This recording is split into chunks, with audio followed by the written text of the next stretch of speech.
लोगों की हत्या कर दी गई। होटल शरणजीत में पूरे परिवार का मर्डर किया गया। मां और 4 बेटियों का बेरहमी से कत्ल कर दिया गया है। बेटे और मां और बहनों की हत्या का आरोप है। ये जानकारी सामने निकल कर आ पा रही है कि बेटे पर ही अपनी मां और बहनों की हत्या का संगीन आरोप लगाया गया है। पुलिस ने आरोपी बेटे को गिरफ्तार कर लिया है। संभावनाएं ये जताई जा रही है कि पारिवारिक कलह की वजह से हत्या की गई है, यह आशंका है। आगरा का रहने वाला पूरा परिवार था। आरोपी अरशद ने ब्लेड से अपनी मां और 4 बहनों का गला काट दिया। मृतकों के गले और कलाई पर चोट के निशान मिले हैं। 30 तारीख को आगरा से लखनऊ परिवार आया था। आरोपी का पिता भी होटल में ही मौजूद था। ये हैरान करने वाली खबर उत्तर प्रदेश के लखनऊ से सामने आ रही है। बताया जा रहा है कि होटल शरणजीत में उस वक्त हड़कंप मच गया जब मां सहित 4 बेटियों की बेरहमी से हत्या कर दी गई। आगरा का रहने वाला ये पूरा परिवार है और इस पूरे परिवार को मौत के घाट उतारने वाला कोई और शख्स नहीं बल्कि आरोप मां के बेटे पर ही लगाया गया। हालांकि आरोपी गिरफ्त में है। देखिए, आज मॉर्निंग में ये सूचना मिली कि इस होटल में एक कमरे में 5 लोगों की डेड बॉडी पड़ी है और तत्काल थाना प्रभारी एवं अन्य पुलिस बल मौके पर पहुंचकर जो है छानबीन उन्होंने प्रारंभ कर दी। डेड बॉडी को कब्जे में लेकर पंचायतनामा पोस्टमार्टम के लिए भेज दिया गया है। सभी उच्चाधिकारी गणों के द्वारा जो है घटनास्थल का निरीक्षण कर लिया गया। फील्ड यूनिट को बुला लिया गया है ताकि जो साइंटिफिक एविडेंसेस हैं उसको कलेक्ट कर लिया जाए और प्राथमिक जो है पूछताछ सभी लोगों से चल रही है, होटल वालों से और अन्य चीज़ों को। अन्य जो है साक्ष्य खंगाले जा रहे हैं। जल्द ही इसके बारे में विस्तृत आपको बता दिया जाएगा। कितने लोग इसमें आए थे सर? यहाँ पर क्या कोई बच्चा भी है कि सबकी डेथ हो गई, यानी कि 5 लोग थे या 6 परिवार? कितने लोग थे टोटल? देखिए, ये 5 लोग हैं जिनकी डेड बॉडी थी। 4 बच्चियाँ हैं और एक मदर हैं। और यहाँ वो करीब जो बताया गया, होटल वाले ने बताया कि 30 तारीख को यहाँ आए थे और उसके साथ उसका ब्रदर और फादर, ये लोग भी यहाँ थे। तो उन सब के लिए जानकारी की जा रही है। हत्या में क्या हथियार का इस्तेमाल किया गया था? क्या गला दबाकर या गोली? देखिए, अभी जो है कुछ इंसाइज्ड वुंड हैं कलाई पे या गले पे भी है कुछ के, लेकिन अभी पूरी जो है इसकी पोस्टमार्टम के उपरांत और पूछताछ के उपरांत जो है सारी जानकारी बता दी जाएगी। सर, अभी फादर है वाला बेटा है, फादर कहाँ है? क्या वो अभी तक जो बात यहाँ पे सुनने को मिली है, जो जानकारी यही आई है कि ये पारिवारिक कलह के आपस में चलते ये हुआ है। ये सब एक है परिवार के लोग थे। परिवार का मुखिया जो है वो फरार है। एक लड़का, उसने पुलिस को स्वयं इन्फॉर्मेशन दी है और उसने भी बताया कि मेरे पिता जो है कहीं सुसाइड करने गए हुए हैं। तो अभी तक कितने बजे पुलिस आई थी? क्या कुछ रहा कि कैसे? पुलिस जैसे ही उसने इन्फॉर्म किया तुरंत आ गई। तो जैसे वो पुलिस को स्वयं बताया उसने, तुरंत। हाँ, वो तो लड़का तो स्वयं पुलिस के पास गया। वो व्यक्ति जो मेन इनका मुखिया है, जिसने बताया कि वो सुसाइड करने गए, उनके बारे में भी कोई जानकारी नहीं, वो कहाँ निकल गए। अभी हत्या का वजह क्या? पारिवारिक कलह ही कहा है ये। एक पहली उसमें भी एक परिवार के लोग और परिवार के लोग आपस में मार रहे हैं, तो ये पारिवारिक कलह ही का तो एक कारण निकल के आता है। बाकी पुलिस अपनी जांच करेगी, सब चीज सामने आएगी। राजधानी लखनऊ में बीती रात 5 लोगों की निर्मम हत्या कर दिए जाने से हड़कंप मच गया। आप देख सकते हैं कि इस वक्त मैं राजधानी लखनऊ के उसी नाका इलाके के उसी होटल शरणजीत के सामने खड़ा हूं, जहां पर बीती रात आगरा के एक परिवार के 5 सदस्यों की हत्या की गई है। बताया ये जा रहा है कि ये हत्या किसी और ने नहीं बल्कि उसके पिता और पुत्र ने ही मिलकर की है। इस दौरान सबसे पहले उसकी मां और उसके बाद उसकी बहनों को मौत के घाट उतारा गया है। इस दौरान कई जो शव मिले हैं उनमें गले पर और कई की कलाई पर काटा गया है, उससे रेता गया है, जिसके बाद उनकी मौत हुई है। जो शव मिले हैं उनमें मां के साथ 4 बहनें हैं। तो जो बेटा था, बताया ये जा रहा है कि अरशद ने ही पुलिस को सूचना दी थी कि इस तरह की यहाँ पर घटना हुई है। जब मौके पर पुलिस पहुंची तो उसको 5 शव मौके पर मिले, उनमें से उसकी मां और 4 बहनों के शव थे। तो इस दौरान जब उससे पूछताछ की गई तो उसका कहना था कि इस हत्याकांड को उसके पिता ने अंजाम दिया है, जो खुद सुसाइड करने के लिए यहां से भाग चुके हैं। अब पुलिस कोशिश ये कर रही है कि जल्द से जल्द उस शख्स को पकड़ा जाए ताकि पता लगाया जा सके कि असल वजह इस हत्याकांड की क्या है। लेकिन फिलहाल जो अरशद है वो पुलिस हिरासत में है। उसके मुताबिक पारिवारिक कलह के कारण इस हत्याकांड को अंजाम दिया गया है। फिलहाल पुलिस की तमाम टीम में मौके पर मौजूद है, फोरेंसिक की टीम मौके पर मौजूद है, डॉग स्क्वाड की टीम मौजूद है और कोशिश की जा रही है एक ओर जहां पर साक्ष्य और सबूत का संकलन किया जा रहा है तो वहीं दूसरी ओर जिस शख्स ने इस पूरे हत्याकांड को अंजाम दिया है उसकी गिरफ्तारी के लिए भी प्रयास किए जा रहे हैं और ये कोशिश की जा रही है कि ये पता लगाया जाए कि आखिर इस पूरे हत्याकांड की असल वजह क्या थी। कैमरामैन उपेंद्र यादव के साथ राजीव प्रताप सिंह, न्यूज 18 लखनऊ। महाराष्ट्र में अवैध तरीके से रह रहे बांग्लादेशियों पर एटीएस ने बड़ा एक्शन लिया। एटीएस ने मुंबई के विक्रोली, महाराष्ट्र के नासिक, नांदेड़ और संभाजीनगर में छापेमारी की। 9 बांग्लादेशियों को गिरफ्तार किया गया। महाराष्ट्र एटीएस की ये कार्रवाई पिछले 4 दिनों से की जा रही है जिसमें 9 लोगों की गिरफ्तारी हुई। बड़ी बात है कि दिसंबर में घुसपैठियों के खिलाफ कुल 19 मामले दर्ज किए गए। 43 बांग्लादेशियों को गिरफ्तार भी किया गया।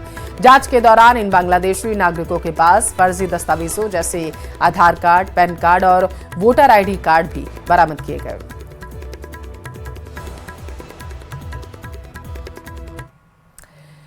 अब आपको बता दें कि बड़ी बात है कि पूरे देश में अवैध घुसपैठियों के खिलाफ एक्शन जारी है और इसी के तहत सोमवार को साउथ ईस्ट दिल्ली से 12 बांग्लादेशियों को पकड़ा गया। दिल्ली पुलिस ने इन घुसपैठियों को निजामुद्दीन बताया जा रहा है के पास और कालिंदी कुंज, शाहीन बाग और सरिता विहार इलाके से हिरासत में लिया। इन सभी घुसपैठियों को डिटेंशन कैंप में भेज दिया गया। ये सभी घुसपैठी बिना किसी पहचान पत्र के दिल्ली में रह रहे थे।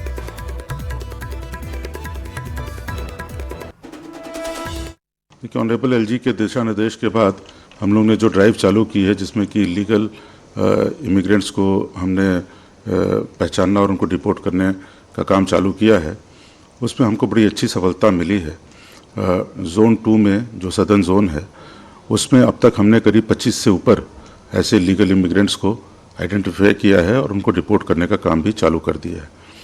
लेकिन इसमें इसी क्रम में हमको साउथ डिस्ट्रिक्ट में बहुत ही बड़ी सफलता मिली जब हमने एक ऐसे पूरे रैकेट का भंडाफोड़ किया जिसमें कि हमने न केवल उनके जो इंडिया में आने के रूट को देखा, उससे संबंधित जो लोग थे उनको भी पकड़ा, जो यहाँ पे उनके इलीगल तरीके से आधार कार्ड बनाते थे उस पूरे रैकेट को देखा, उसको पकड़ा।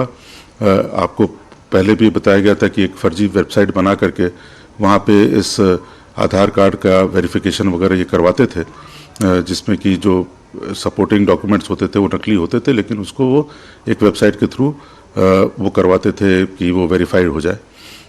तो इन सब पे भी हमने काफ़ी काम किया।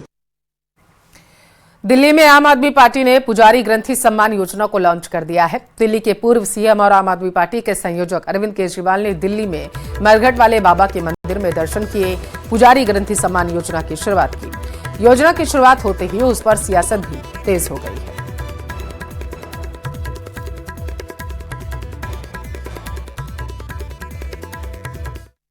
असल में बीजेपी कर दे, बीजेपी ने तो आज तक कहीं घोषणा तक नहीं की है। केजरीवाल जी जब कुछ करते हैं, केजरीवाल जी ने कहा था कि 200 यूनिट बिजली फ्री देंगे, बीजेपी बोली थी ड्रामा है। केजरीवाल जी ने कहा था महिलाओं के लिए बसें फ्री करेंगे, बीजेपी बोली थी ड्रामा है। केजरीवाल जी ने कहा था तीर्थ यात्रा कराएंगे, बीजेपी बोली थी ड्रामा है। केजरीवाल जी ने कहा था कि सारे बच्चों को सरकारी स्कूलों में अच्छी शिक्षा देंगे, प्राइवेट स्कूलों जैसी देंगे, बीजेपी बोली ड्रामा है। लेकिन केजरीवाल जी ने सब करके दिखा दिया, ये भी करके दिखाएंगे केजरीवाल जी। और आज जब चुनाव सर पर आ गए हैं तो आज इनको पुजारी भी अच्छे लगने लगे।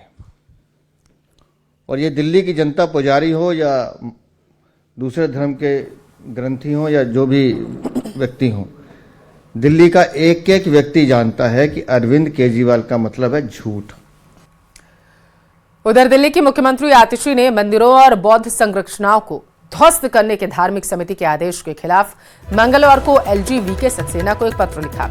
एलजी को लिखे पत्र में उन्होंने कहा कि धार्मिक संरचनाओं को गिराने से लोगों की धार्मिक भावनाएं आहत हो सकती हैं।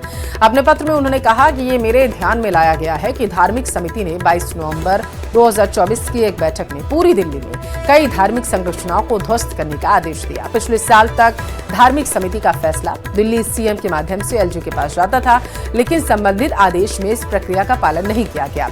एलजी सचिवालय ने एक बयान में कहा है कि न तो कोई मंदिर, मस्जिद, चर्च या कोई अन्य पूजा स्थल तोड़ा या ध्वस्त किया जा रहा, न ही इस बाबत कोई फाइल उपराज्यपाल के पास आई है। मौजूदा सीएम अपनी और अपने पूर्ववर्ती सीएम की विफलताओं से ध्यान भटकाने के लिए घटिया राजनीति कर रहे हैं। दिल्ली में फर्जी वोटर आईडी कार्ड बनवाने के मामले में 6 लोगों के खिलाफ एफआईआर दर्ज की गई। दिल्ली के नरेला इलाके में 6 लोगों के खिलाफ एफआईआर दर्ज कराई गई, जिसमें 2 लोग बिंदापुर और 4 द्वारका के रहने वाले बताए जा रहे हैं।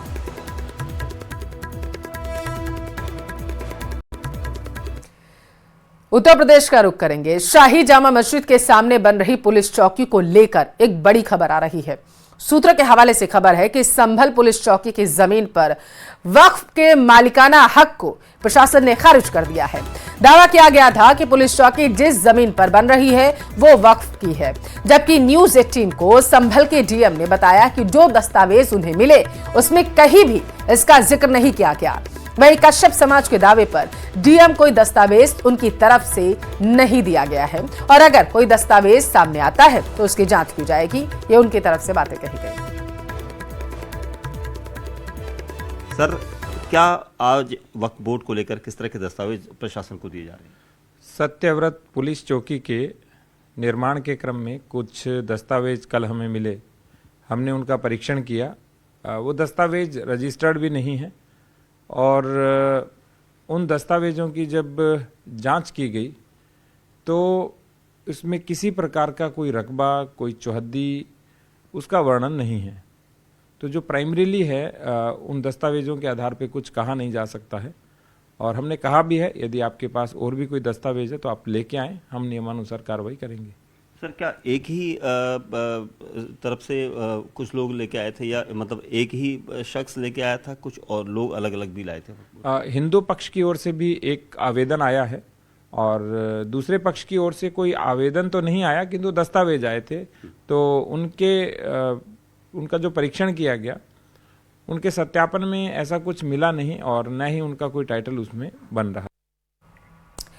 संभल में सियासी घमासान जारी है। इस बार संभल की जामा मस्जिद के पास बनाई जा रही चौकी पर समाजवादी पार्टी ने सवाल खड़े किए, तो वहीं ओवैसी ने तो यहां तक दावा कर दिया कि ये चौकी वक्फ की जमीन पर बनाई जा रही है। समाजवादी पार्टी सांसद बर्ग से भी संभल हिंसा और बिजली चोरी के मामले में पुलिस पूछताछ कर सकती है। देखिए रिपोर्ट।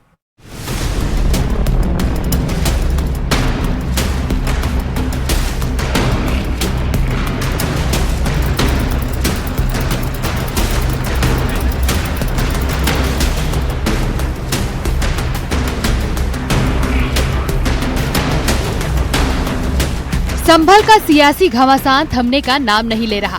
संभल हिंसा के बाद सियासी वार पलटवार चरम पर है। इस बार मामला संभल में जामा मस्जिद के पास पुलिस चौकी बनाने का है। पुलिस चौकी बनाने का काम तेजी से चल रहा है। अब तक करीब 10 से 12 फीट तक पुलिस चौकी की दीवारें बन गई हैं और पिलर खड़े हो रहे हैं। भारी पुलिस फोर्स की मौजूदगी में पुलिस चौकी बन रही है। संभल में हुई हिंसा के बाद यहाँ पुलिस चौकी बनाई जा रही है। वहीं समाजवादी पार्टी संभल में जामा मस्जिद के सामने पुलिस चौकी बनाने का विरोध कर रही है, जिस पर बीजेपी ने एसपी पर निशाना साधते हुए अपराधियों को संरक्षण देने का आरोप लगाया है। समाजवादी पार्टी को ये भी बुरा लग रहा है कि क्यों अपराधियों पर, दंगाइयों पर नियंत्रण के लिए पुलिस चौकी का स्थापना हो रही है। अब हिंदू वहां पूजा कर रहे हैं, जो तमाम मंदिर निकल रहे हैं, उसका भी विरोध वहां स्थानीय समाजवादी पार्टी के सांसद कर रहे हैं। तो ये विरोध की जो राजनीति समाजवादी पार्टी कर रही है उससे स्पष्ट है कि उनका डीएनए अपराधियों, माफियाओं और दंगाइयों के समर्थक होने का है। एआईएमआईएम नेता असदुद्दीन ओवैसी ने संभल में जामा मस्जिद के बाहर बन रही पुलिस चौकी पर बड़ा दावा किया है। ओवैसी ने ट्वीट कर दावा किया कि जामा मस्जिद के सामने जो पुलिस चौकी बन रही है वो वक्फ की जमीन पर बन रही है। ओवैसी ने ट्वीट कर लिखा कि प्राचीन स्मारक अधिनियम के तहत संरक्षित स्मारकों के पास निर्माण प्रतिबंधित है। वहीं संभल के एसपी सांसद जियाउर रहमान बर्क की मुश्किलें बढ़ती जा रही हैं। बर्क से पूछताछ हो सकती है। बर्क पर लोगों को भड़काने का आरोप है। जियाउर रहमान बर्क पर बिजली चोरी को लेकर भी एफआईआर दर्ज है।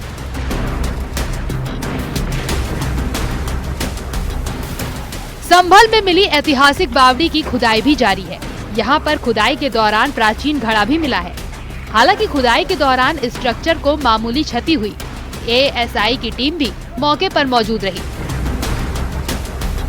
संभल पिछले 1-1.5 महीने से सियासत का हॉट स्पॉट बना हुआ है। ऐसे में अब संभल हिंसा के बाद यहाँ बनाई जा रही पुलिस चौकी को लेकर भी सियासी पारा हाई है। न्यूज़ 18 के लिए ब्यूरो रिपोर्ट।